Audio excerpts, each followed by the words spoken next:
everybody all over the world is going to know my face and my name, and my art is going to be heard everywhere, but it's going to take 10 years off my life. And I guess it's a special personality that wants to make that leap. Hello, and welcome to the Misadventures in Marketing podcast, presented by the American Marketing Association San Francisco chapter. I'm Steve Haney, a fractional CMO in Silicon Valley. And I'm Peter Farago, a high-tech marketing executive in the Bay Area.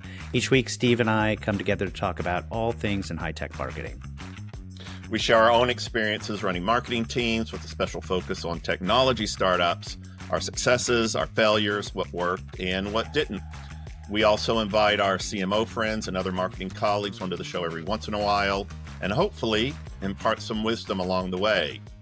Hey, Peter, who do we have here? We have JulieAnn Bornales, who is a music industry veteran and executive, and she's been kind enough to join us today. Hello, That's Julie. Right. Hi, Hello, JulieAnn, everyone. a special guest star. So what's cool about JulieAnn is she is also a volunteer with the American Marketing Association and has been guiding us on this podcast. Recently relocated back to the Bay Area, she has been in the music industry at Warner Music for a very, very long time, a highly successful career within that storied company. And she has seen a lot on the digital entertainment front, marketing practices, and everything that's happened over the past 20 years or so in that industry. So we thought it would be fascinating to bring her on to discuss, as a marketer in the music industry, how she approaches her job, her philosophy, how digital technologies have affected and transformed the music industry over the last few years, and then maybe get some insights from her as to how she sees the future of marketing around entertainment and music, given the new wave of digital disruption with Gen AI, etc. JulieAnn, what do you think? You want to tell us a bit about yourself? Does that sound like an agenda? Oh my gosh, such an agenda. And I hate talking about myself in general. So this is going to be an exercise in lots of modesty. But thank you for that lovely introduction. Makes me sound way more important than I feel like I am. I did spend 18 years at Warner Music Group. I started actually here in the San Francisco Bay Area doing college marketing.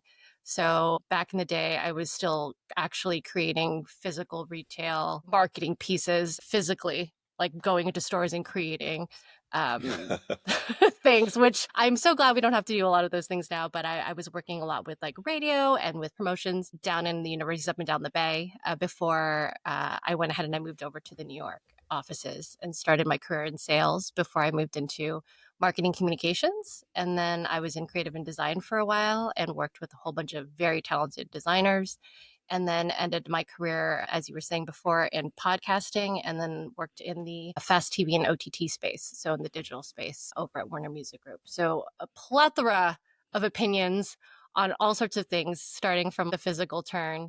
I do remember when we actually were looking at CDs and staring at end caps all day long, and I was going into stores just to make sure we were selling things. And the most important thing back then was just making sure your CD was in the front.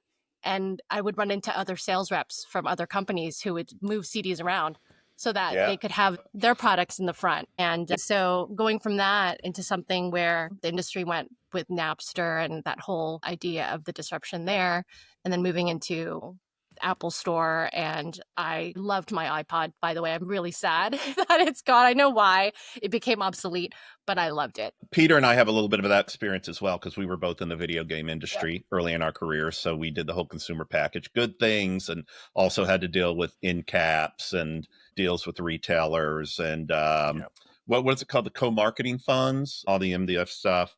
And so we feel your right? Exactly. So we feel your pain a little bit in that respect in those early days of retail. But I imagine it was much, much more competitive given the huge number of artists in the music industry and the fact that it was just older than the video game industry, right? It had been around decades before. I think when I started, there were about 4 or 5 major music companies still. This year, there's only 3. So there's three major music companies running all the music that you hear in the world. For the people that are listening that are going to be mad at me about independent music, I'm just talking about major record companies. That's Universal, Sony, and Warner. So it's just three.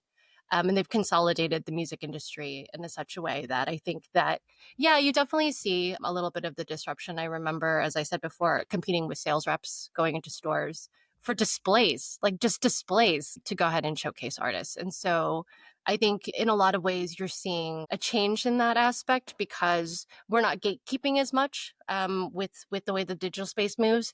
You can find music artists without major record companies telling you what to listen to. Before, you'd have to listen to the radio more, or maybe it was, something else like on TV that you saw. And then, when you get into the digital space, there's lots of independent artists that came from there that, the music industry was running to go ahead and sign because they were building their own audience without the music business. And music business became more partnership enabled.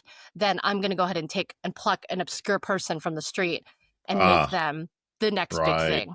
Right. Right.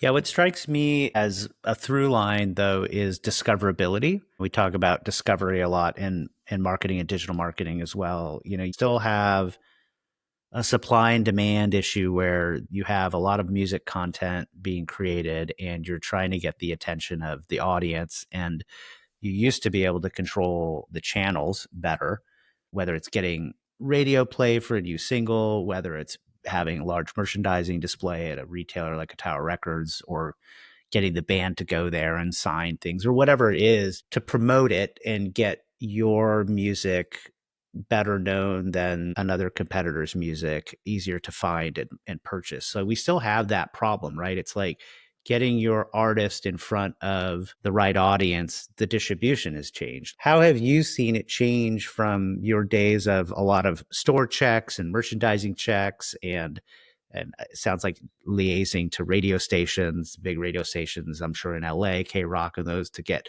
your bands played? Like, how do you now drive distribution? With marketing today, kind of isolating audience is a huge factor in the way that we look at music. In music, when we're distributing, I would say our customer is the artist.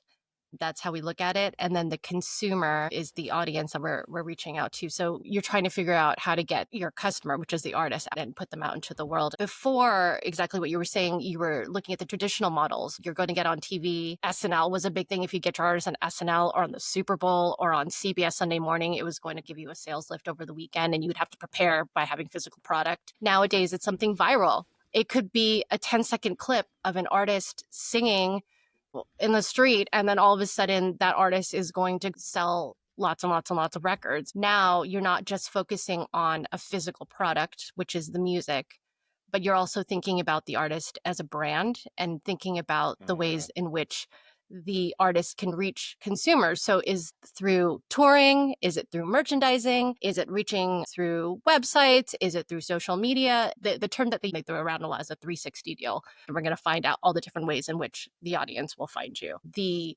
The marketing becomes kind of sporadic in a lot of ways because you're throwing a whole bunch of stuff against the wall. And I think in a lot of respects, especially when you're talking about the innovation of digital, the rise of social happened. And then you were trying to go ahead and isolate that audience as well. So before it's word of mouth, now you have to make a viral moment. And what works for one artist does not work for the next artist. You're just trying to find the right channels. And I think that absolutely things have changed, and trying to find that sweet spot is difficult. I wanted to play off a concept that Peter introduced. One of my favorite maxims is content may be king, but distribution is God. And then for music, all of a sudden, distribution was free, basically. I mean, Napster started this off, but then the streaming services came along, Spotify, Apple Music, etc. And what happens when distribution is basically free, like somebody even in their garage can be everywhere. And what you stated as a marketer makes absolute sense, is that you have to focus on the brand of that individual and then say, how do we exploit that brand of whoever the artist is, Billie Eilish, and then move her in a million different directions, her music, her style, her makeup, or whatever. It's like Rihanna, my understanding is she's a billionaire. It wasn't off of her music. It was off of her cosmetics line, right? So what you're saying just seems to make perfect sense when distribution is utterly commoditized, right? Yeah, and then if you think about it too, the way that we did physical marketing in that space when we were just talking about end caps and things, you might not necessarily feel it as somebody who listens and consumes music, but when you're on Spotify or when you're on Apple and you see like the homepage of one of those digital providers, a lot of those spots potentially could be paid for. It could be something behind the scenes. People have been having conversations, insights into lists or anything of that sort. If you think about the way that we work with digital music, it's kind of in the same way that we worked with physical retail. Like if we're working with Best Buys or the Targets of the world, except in the digital space, someone's just looking at a screen to try to download something or to stream something essentially. But you're still trying to get above the fold is like the term that they used to use a lot of the time with ads. You wanted to be at the top of the page versus at the bottom. And now artists don't necessarily have to have those things. You don't have to be on Apple. You don't have to be on Spotify to get big. The word of mouth now can be someone saw you on YouTube or like TikTok. They'll get signed because they have a following. There's a lot of different ways people are consuming music. And now I think the idea of marketing in music is where do you find the audience and how do you isolate that audience into consuming more and create like a super fan of sorts?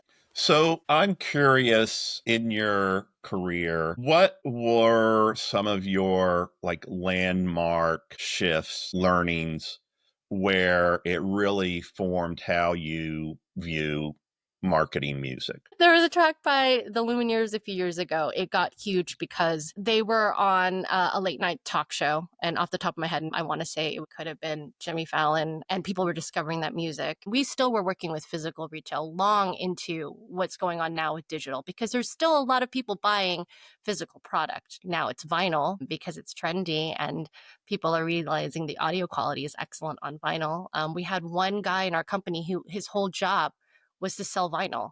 He was the only guy pushing vinyl the whole time.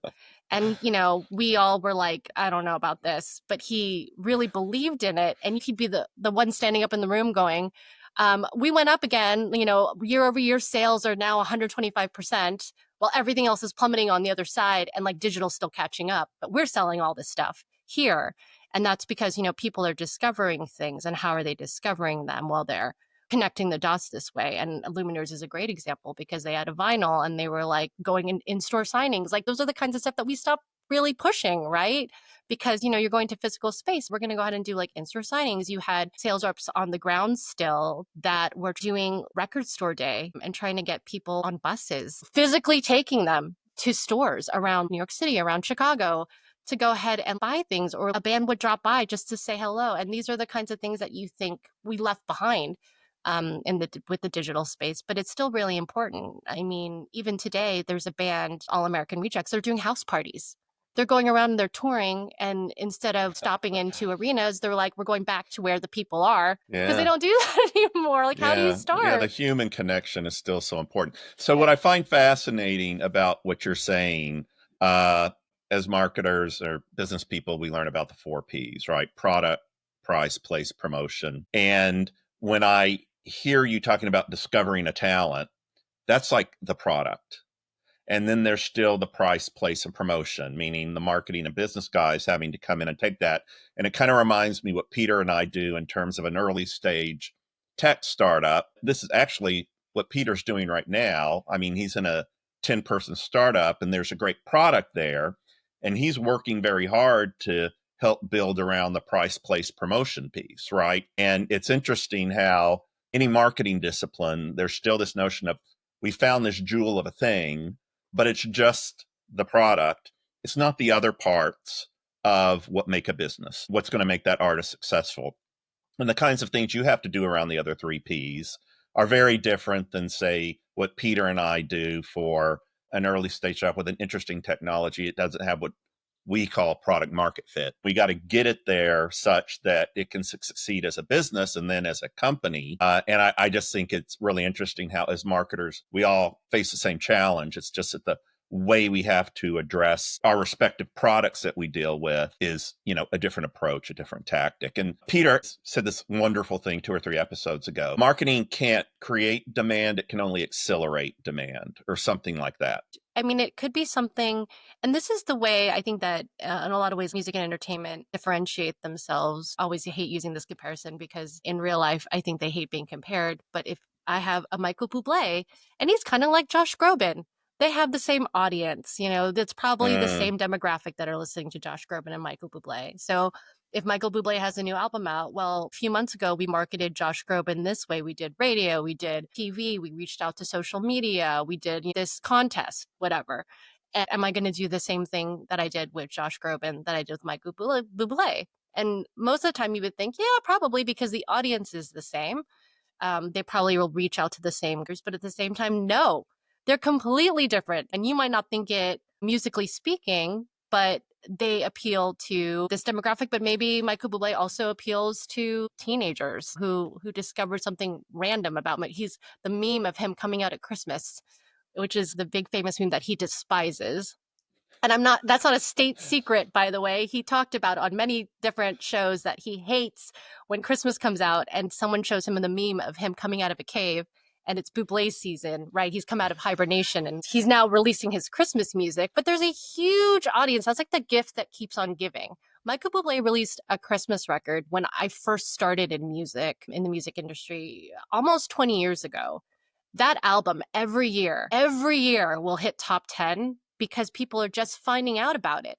And it's been out for years and years and years and years. And we are not marketing it the same way. It's not him going out onto like shows and telling everyone how much he despises being known as the Christmas guy, but it's just the way that people are finding out about him. It's the memes that people make about him. Someone looks at a meme and goes, who is this guy? And why am I, talking about him? Long story short, was what I was trying to say is that you can't market everyone the same way. You can't market the same product the same way. It's not going to be the same every single time. And what worked before is not going to necessarily work the same way. If you're talking about social media and you're talking about influencers and who's moving the needle, sure, someone can have, 2 million followers on TikTok and do like a little TikTok dance with the song in the background.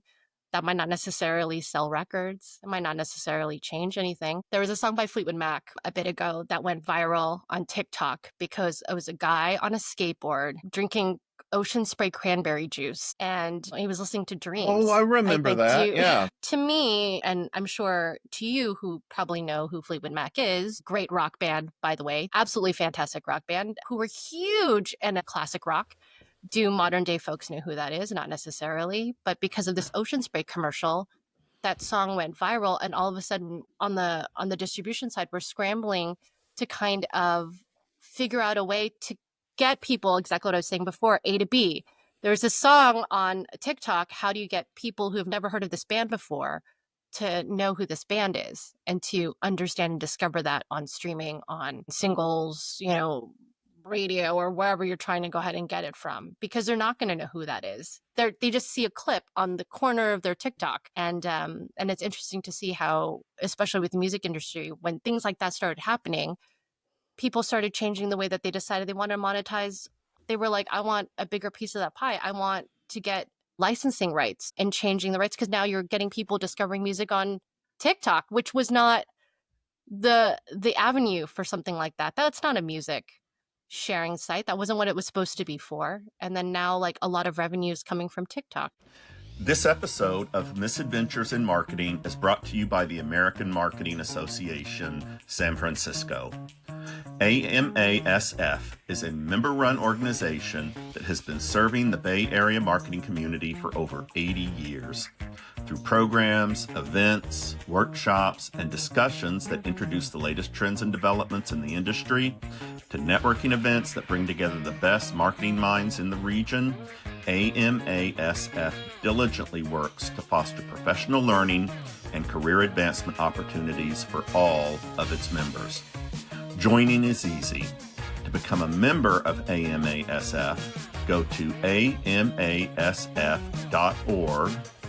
That's amasf.org and click on Get Involved on the top menu, then become a member. For For just $199 a year, you'll get access to events, resources, credentialed learning opportunities, and a community of fellow marketers who will help you expand your network and advance your career. The AMASF membership, the investment you make for the career you love. But I think there's a theme here, which is I'm going to ask you what you think the role of a major label is these days. You express that there's, I guess, big consolidation. There's only 3 major ones. I just think things are more bi-directional now, where institutionally you can create waves because you have access to the means of promotion and distribution, but also you have to learn how to ride the wave. So what I mean is, okay, so this guy has this kind of very Southern California feeling skateboarding video, and Dreams is playing by Fleetwood Mac. And that becomes like a new way a younger generation discovers, right? Like what is probably in the canon of one of the best bands of all time, but I get that the new generation doesn't know it yet. But then I think about Kate Bush on Stranger Things. That's a product placement that's programmed in. And yes, it was an 80s nostalgia feel type of show. So maybe the Kate Bush, it was Running Up That Hill, was a very good song for that.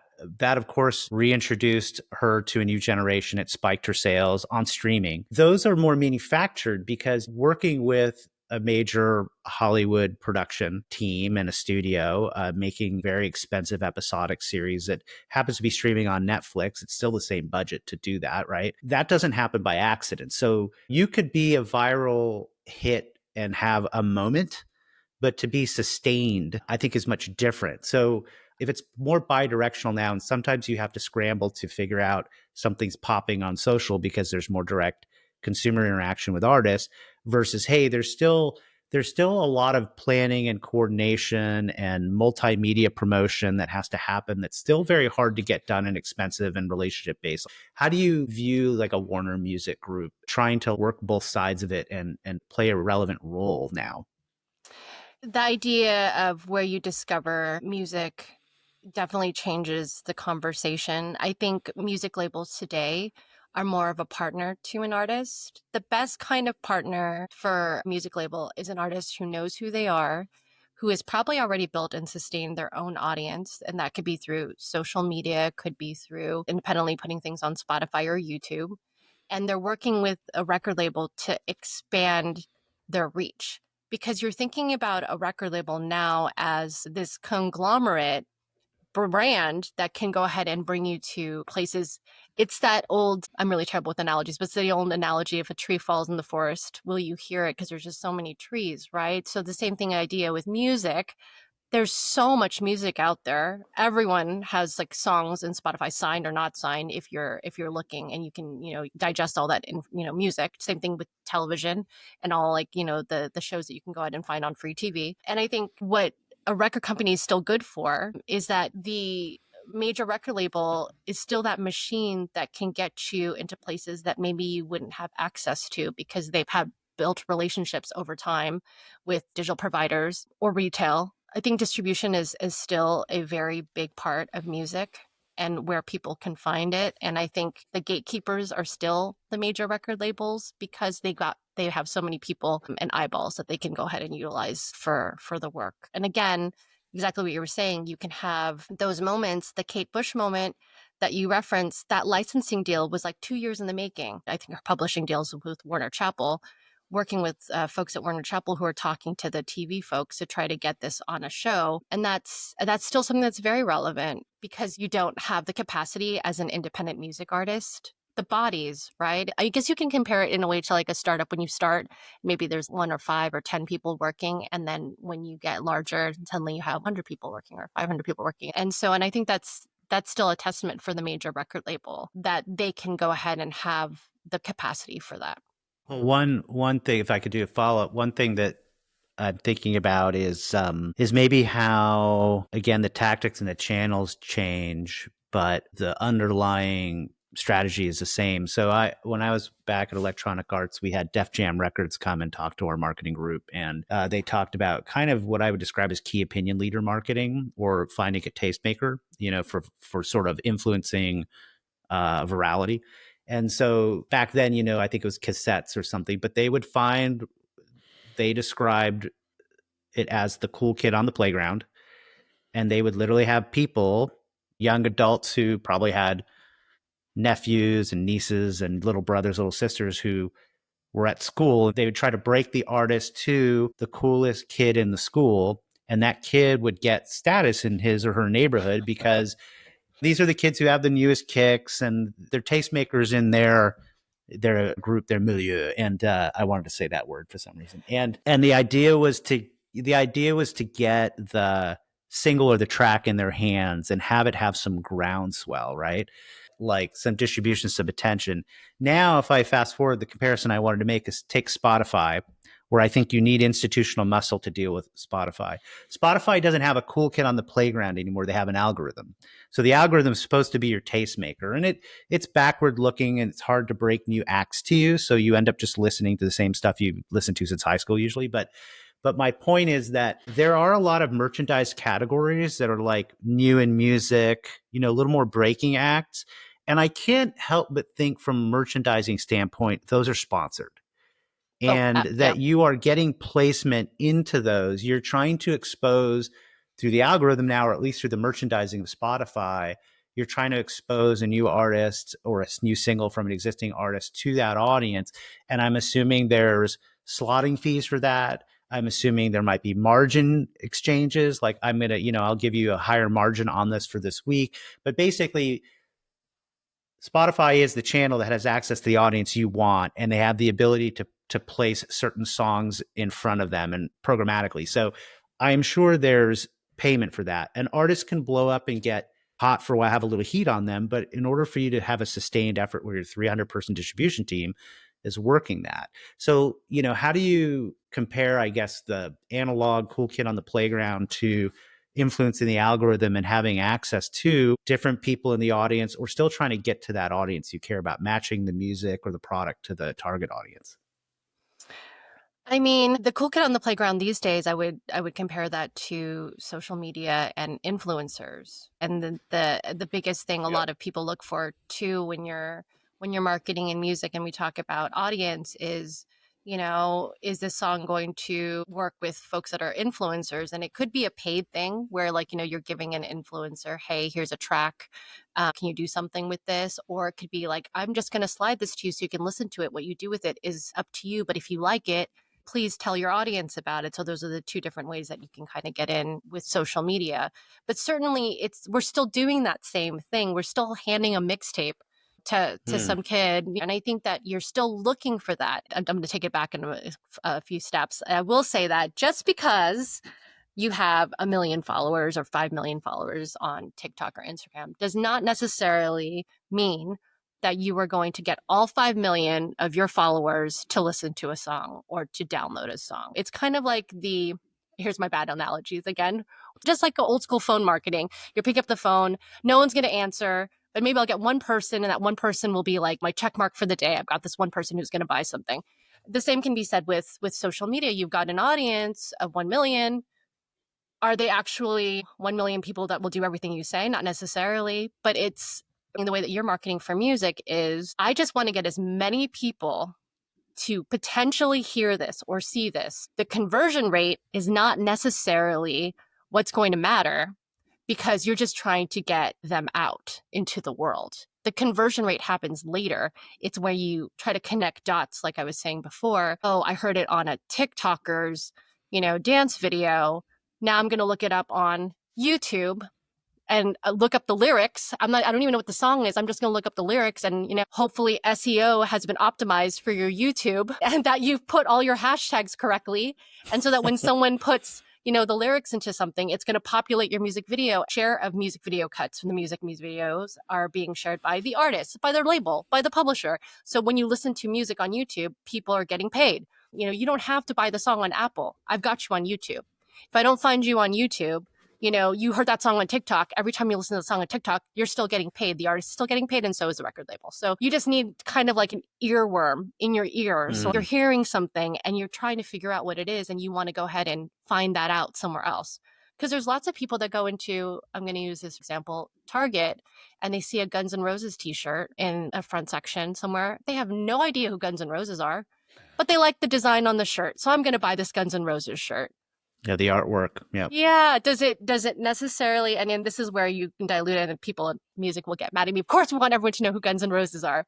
You do and you don't, right? Because the person who wears a Guns N' Roses shirt, going to walk around and other people are going to see Guns N' Roses shirt. Where'd you buy that shirt? I got it at Target. Okay, I'm going to Target. I'm going to buy that shirt. So it becomes viral in its own way. You're just trying to get eyeballs. We've been touching around this topic, and I wanted to get your insight on it. And that's just a creator economy and those economics for music artists and how that affects anything. I have a feeling most music artists who are nascent acts, they've got their Patreon account, they've got their YouTube subscription option available, and maybe they're making a little bit of money, maybe just enough to get by on. They're living their dream. I mean, they're struggling artists and they're able to feed themselves on all these online transaction systems that make up, a creator life, right, online. How does that affect how you find artists and market artists, or does it at all, right? Because, I mean, obviously they've built an audience. They've got their 1%, 2%, 3% paying for merch and other things. But we've been touching on all these different things, and it really all comes down to the creator economy mechanisms that can support these music creators. I think as a music creator, artistically speaking, what is your end game? Do you create music just for the love of creating music and you just want to go ahead and put it out in the world and you don't care about the monetization of that? And that's perfectly acceptable. If you're the type of person who's like, you've reached the pinnacle, so maybe you've built your audience and, you have X amount of subscribers on YouTube, you've done all your things that you needed to do on Spotify and you've been marketing yourself. And this is where, again, a major music label helps. As an artist, this is the decision that you have to make yourself. And I don't want to demonize the music industry because I came out of the music industry. I think there's lots of fabulous things about it. As an artist, you have to think to yourself, what do I actually need to do for myself? And that's when you decide you need a record label or not. Because there are plenty of independent artists doing it themselves. What got spoon-fed to us a lot at the record label, we're trying to be your partner. We're not trying to take 0 and get it to 60. You've already started driving the car and you're going down the road and now you just need an upgrade. And I guess what's fascinating, what you're saying about the psychology of the artist, like, do I want to jump on this grinder? Right. Exactly. Because yes, I'm going to be, everybody all over the world's going to know my face and my name and my art is going to be heard everywhere, but it's going to take 10 years off my life. And I guess it's a special personality that wants to make that leap. There's lots of examples too of folks that started independent, went major, then went back to independent because they just were like, this is not what I wanted. And there's nothing wrong with that either. It's just sort of the path that you want to take. You can liken it to the major music companies are like a brand. It's like being the designer brand. Again, a bad analogy, but. This episode of Misadventures in Marketing is brought to you by Peakbound Studio, the Bay Area video production house for high-impact marketing videos. Online video is quickly becoming the universal language of business and the primary medium through which marketers speak to their prospects. According to Forbes and market research firm Statista, 90% of all businesses are currently using online video in their marketing. And in 2025, 85% of those businesses will increase their spending in online video over last year. Enter Peakbound Studio. Peakbound Studio is not just another video production team. They are storytellers, visual artists, and high-tech experts rolled into one. They manage everything from the initial concept to the final edit. Your online video presence has to be responsive, vibrant, and constant to get the attention of prospects and spread your message into every corner of the marketplace. Peakbound makes sure your messages are unique, compelling, and pop in today's attention-scarce world. So whether you need brand storytelling, customer testimonials, corporate videos, or short-form social media content, Peakbound delivers videos that don't just look good, they work. Learn more at www.peakbound.studio. That's www.peakbound.studio. Peakbound Studio, the video production house that puts your online video to work. It's not that dissimilar to startups raising money because, for example, it is a brand name to have, say, Sequoia, backing you, or Benchmark. And they similarly don't get the car going. They only help, I don't know, put more gas in the tank or whatever. Like, they're picking companies that have already kind of bootstrapped and showed some capability and upside and have figured out a lot themselves. So there is sort of a question of, does the startup need the money? What does the entrepreneur get from the investment and the partnership, right? And they do lose some control because now you have board. The board is different and there's some voting and that sort of thing. So I can imagine the artist label relationship has a lot of that analogy or a lot of that parallel because, is it the artist who makes him or her successful, or is it the label, or is it a combination? And our label's just picking winners and sort of taking a share of what is already a successful artist, or are they also helping make them incrementally much more successful, right? So it is interesting. The partnership is probably a difficult conversation with certain artists. There are artists that you're going to go ahead and you can kind of cookie cutter them out. But the ones that are really going to stand out are the ones that kind of have their own vision and know who they are. You also have really good producers, people sampling and using beats. And you can even talk about AI being your own producer for half the cost. You don't have to hire anyone in the studio. You can just use AI to write you a song. And and how is that, going to Well, so that's a great change? transition. We did want to get your thoughts about this new digital disruption that's here, which is the generative AI stuff, and how you think that's going to affect not just the music industry, but marketers and how they're going to promote music in an age where you can just prompt a hit, an earworm, a catchy tune that doesn't have a human behind it. I don't like to think about that. I mean, I've gone on and on with Peter about this. My whole thing is, if you cut an AI, does it bleed? Meaning it doesn't have human experiences. It can't bring, pain, joy, disappointment, celebration, ecstasy to creating a piece of art. It can make a copy and a copy of a copy and a copy of a copy of a copy, but that's not like a human who's experienced life in all its ups and downs, that such that I can create a piece of art that's going to relate to JulieAnn, relate to Peter, where they're going to see themselves in me and my experience. What challenges do you think that this new wave of technology creates for marketers in the entertainment industry? I mean, the pluses for AI, I think, much like what it's doing for most of the industries, that it makes a lot of things more accessible and cheaper so that you can go ahead and create things. I think the downside becomes, and we were just talking about originality, AI is only as good as what it can pull from. So if it has gotten all this information and, and can say, I make a song that's like Bruno Mars and that it's like catchy like this, and that's the prompt that you give it, and then it creates something that's similar to that, it's only going to create something that happened before. It's only going to take from something that's happened before. And you can argue that music in general, it's a great insight. There's only so many chords and there's only so many notes for music. So the same song you've probably heard the same song many a time over. It's just like they rearranged the notes so it sounds a little bit different. We once had a music artist come into the office. His name was Eric Hutchinson. He was a singer-songwriter. He had a song that was a single that he played for us in the office. And he said, I know the single is going to work because it has worked 5 times before, and they were all top 10 hits. And he proceeded to play the chords of his song and played 5 other songs, including a song by Madonna that was like the same song. I've just rearranged the chords, but these chords work. They've worked 5 times before. The single should work. And again, there's a lot of nuances in that because how we market Eric Hutchinson and how we distribute him out into the world is going to change the outcome of whether or not he sells records. But the idea of I'm giving you a product that obviously is going to work because it's worked before is kind of like the basis of AI, right? Like I am giving you a song that has been a hit song and I'm creating this for you. So it should work.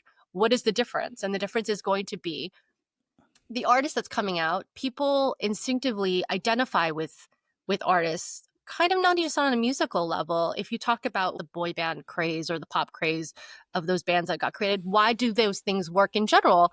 Because everyone thinks to themselves, teenage girls, oh my gosh, expendable income. They're just going to throw money at these things because they've got all the money to burn in the world. And what are the things that they want? Oh, cute boys that can sing, and then they can kind of idolize them. And then this is why pop music will always work with boy bands. You can kind of think of it in the same sphere. However, the case may be you've got all these boy bands that worked and then some that did not. Why is that the case? And it's because they did not connect in the same way with an audience member. Why does someone like Taylor Swift call to your 16-year-old self that was really angsty, and that's why you want to listen to her music even if you're 40 years old? And it shouldn't relate to you, but you listen to that music and you feel like you're 16 again. Like, these are the kinds of human connections and the kinds of things that I think AI cannot provide to an audience that is going to monetize itself, because after a while it's going to be the same music over and over again. I amen. Yeah, I mean, that's what I believe. But, but it's cool. It's interesting. Absolutely. And I mean, I know a few years ago, we were, I think, litigating a whole bunch of AI remixes, I think on YouTube, that were popping up of songs that supposedly people were doing together that wasn't actually those folks. It was AI creating a new Drake song or a new Justin Bieber song. And those people had nothing to do with it. And it was really because of the magic of AI creating it. It could be good things too. There was that new Beatles song that isolated John Lennon's voice so that they could create a new Beatles song. Or Randy Travis a year or two ago, he hasn't been able to sing since he's had his stroke, and AI was able to isolate his vocals, and he was able to create a new song based on that. But again, Randy Travis and the Beatles doing AI, they already have an audience. They already have the brand. I guess the only thing we really haven't talked about in maybe the last couple of years of your long run with Warner Music Group, what were the things that you were, as a company, and you as far as initiatives, were trying to drive to adapt to the constantly changing marketplace? I think at Warner Music Group, one of the great things that I got involved into Fast TV. Warner Music Group, we were constantly giving out music to Vivo, to YouTube. And we were like, why are we doing that? Why don't we have our own channel? Because we're having the same conversations with the same people. We're just giving you the license to use the content. Now we're going to create our own content. And I think that's, again, the exciting, the driving thing about marketing, is that you can now think about the different facets of it. Can we think about all the different things that you can go ahead and create with that? That's a great place to wrap things up. JulieAnn, thank you so much for joining us today and giving us great insight into an industry that I certainly didn't know a lot about, and how marketing works inside of it. Steve, would you do the honors and read us out? Thanks to our audience for listening. Our editor, Lorenzo Fernandez-Kopec at Peakbound Studio, for making us sound and look great. Our marketing maven, Ian Robinson-Lambert, for getting the word out. JulieAnn Bornales, not only our wonderful guest, but our consulting producer. Ariana Azevedo for our branding and graphics. Eric Widener, president of AMA San Francisco, for presenting this podcast. We'd also like to thank our sponsor, Workbox, for their support of Misadventures in Marketing.